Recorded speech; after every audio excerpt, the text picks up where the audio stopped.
బాబు జగజీవన్ రామ్ గారి జయంతి సందర్భంగా ఆయనకి ఘన నివాళి అర్పిద్దామని ఈరోజు జనసేన పార్టీ జిల్లా కార్యాలయంలో శ్రీ వంశీకృష్ణ శ్రీనివాస్ గారి ఆధ్వర్యంలో నిర్వహించడం జరిగింది.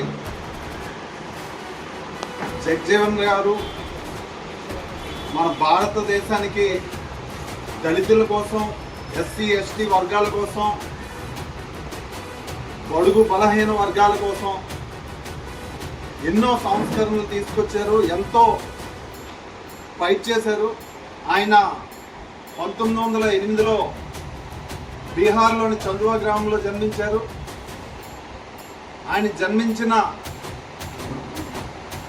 ఆ ఏరియా అవ్వచ్చు, లేకపోతే ఆ పరిస్థితులు కావచ్చు, ఎవరైతే దళితులు ఉన్నారో వాళ్ళకి అణచివేసి చాలా దారుణమైన దుస్థితిలో ఉన్న పరిస్థితులు అవి.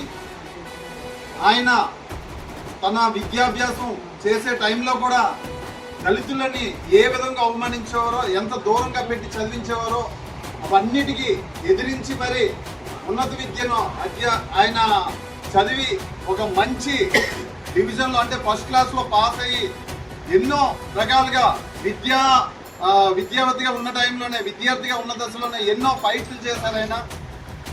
అదేవిధంగా మన స్వతంత్రం వచ్చిన తర్వాత దాదాపు 30 సంవత్సరాలు మంత్రిగా అంటే సెంట్రల్ మినిస్టర్గా పనిచేశారు. ప్రతి శాఖలో కూడా ఎన్నో మార్పులు చేర్పులు తెచ్చారు.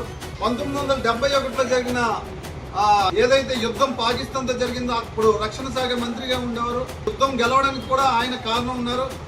ఈయన ఏదైతే ఇందిరాగాంధీ గారు ఇది ఎమర్జెన్సీ విధించారు భారతదేశానికి, ఆ టైంలో మార్పు ఏదైతే వచ్చి కొత్త ప్రభుత్వం ఏర్పడిందో ఆ టైంలో ఆయన ఉప ప్రధానిగా ఉన్నారు. ఫస్ట్ టైం మన భారతదేశంలోనే ఒక దళిత ఉప ప్రధానిగా ఫస్ట్ టైం చూసింది ఆయనే. అదేవిధంగా ప్రపంచ చరిత్రలోనే 30 సంవత్సరాలు కేంద్ర మంత్రిగా ఉన్నది కూడా ఆయనే.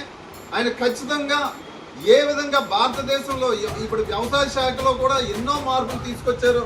ఇవన్నీ కూడా జగజీవన్ రామ్ గారి మనం ఖచ్చితంగా చాలా గొప్పగా చెప్పుకోవాల్సిన చరిత్ర. ఆయన ఉన్న టైంలోనే దళితులు కానీ, ఎస్సీ ఎస్టీ వర్గాలు కానీ, అణగారిన వర్గాలకు కానీ అందరికి కూడా న్యాయం జరిగింది అని అన్నదానికి ఆయన ఖచ్చితంగా మన భారతదేశం కానీ ఆణిముత్యం. డెఫినెట్గా మనం ఇప్పుడు 117వ జయంతి జరుగుతుంది. ఖచ్చితంగా ఆయనకి ప్రతి సంవత్సరం కూడా ఈ భారతదేశం ఖచ్చితంగా ఘన నివాళి అర్పిస్తుందని కోరుకుంటూ ఆయనకి మరొకసారి నివాళులు అర్పిస్తాం.